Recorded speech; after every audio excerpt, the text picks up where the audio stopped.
Barbie 手機終於正式登場，早喺官方發放預告消息時，已經引起一眾人士討論。新機貫徹 Barbie 風格，機身用咗標誌性粉紅色以及鏡面外屏，電池、充電線都係粉色主題。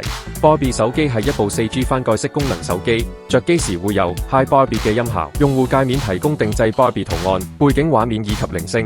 機身備有500萬像素鏡頭，可以拍出早期數碼相機風格嘅相。